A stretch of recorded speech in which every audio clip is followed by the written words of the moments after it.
Չեմ ուզում հավատալ։ 1 թե 2 ամսից ավել հայաստանյան, հատկապես ընդդիմադիր մամուլում խոսում են Տիգրանաշեն գյուղը որպես անկլավ Ադրբեջանին հանձնելու մասին։ Քանի որ ինձ համար սա անընդունելի, անիրականանալի երևույթ է, մտքից ծայրով անգամ չի անցել այս թեմային անդրադառնալ։ Սակայն կենցաղում, թե կենցաղային քաղաքականության մեջ միշտ թարմ է, ախորժակն ուտելիս է բացվում ժողովրդական խոսույթը։ Այն, որ տարբեր վերնագրերի տակ Սյունիքը վերցնելու և նրբին և կոշտ արտահայտություններով լցված է մամուլը, դրանում ոչ մի խոսք և լսելուց ոչ թե մորմոքվում ենք, այլ Հայաստանը կորցնելու վերահաս վտանգից կորցնում ենք սառնասրտորեն մտածելու մեր կարողությունը։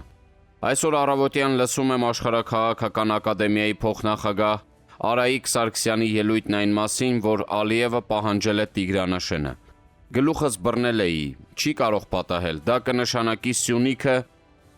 Հարց է առաջանում, իսկ Արծվաշենը, Սև լիճը, գրավյալ բարձունքները, 250 քառակուսի կիլոմետր տարածքները, իսկ խաղաղության հռչակագիրը ուր մնացին։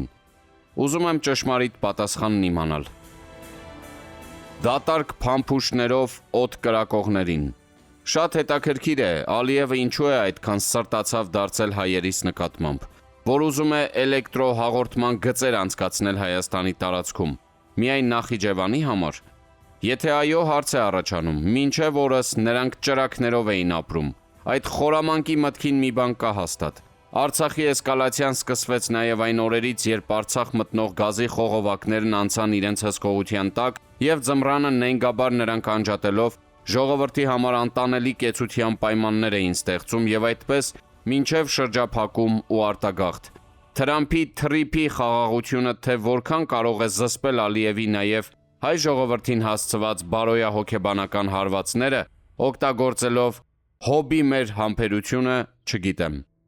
Խորն է նրանց մտահաղացումները, բայց որ Թուրքիան այս տարի փակել է հայկական դպրոցները և միաժամանակ ճանաչել Աբխազիայի անկախությունը, սա նշանակում է, որ մեր թիկունքում դանդաղ ու հիմնավոր Թուրանը սկսել է բույն դնել Կովկասում։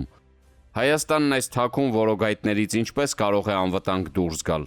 Ահա թե ինչը պետք է դառնա Հայաստանի ազգային ժողովի օրախնդիրը, ոչ թե դատարկ փամփուշտներով օդ կրակելը։ Facebook-յան իր էջում գրում է գրող հրապարակախոս Ռուզան Ասատրյանը։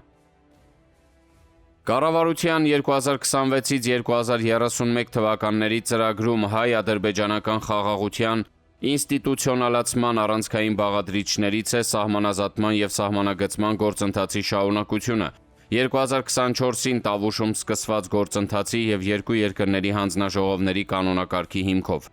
Բայց այսօր այդ ընդհանուր ձևակերպման տակ արդեն շատ կոնկրետ և չափազանց զգայուն հարց կա՝ Տիգրանաշենը, նախկին Քյարքին և Արծվաշենը։ Վարչապետ Նիկոլ Փաշինյանը նախօրեին հայտարարեց, որ 1991 թվականի Ալմա-Աթայի հռչակագրի և սահմանազատման հիմքում դրվող քարտեզների տրամաբանությամբ Արծվաշենը Հայաստանի տարածք է, իսկ Քյարքին ոչ, և որ անկլավների հարցը պետք է լուծվի այնպես, որ լուծումը հարմար լինի երկու երկրների քաղաքացիների համար։ Ավելի վաղ նա խոսել էր նաև երկու հնարավոր տարբերակի մասին՝ պահպանել անկլավային կարգավիճակը կամ համարժեք տարածքների փոխանակմամբ սահմանը վերաձևել։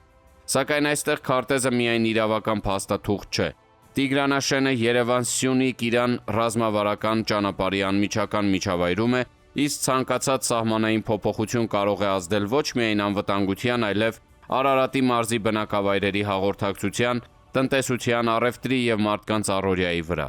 Մյուս կողմում Արծվաշենն է, Հայաստանի տարածք, որը 1992 թվականից Ադրբեջանի վերահսկողության տակ է և որի բնակիչները ռազմական գործողությունների հետևանքով տեղահանվել են։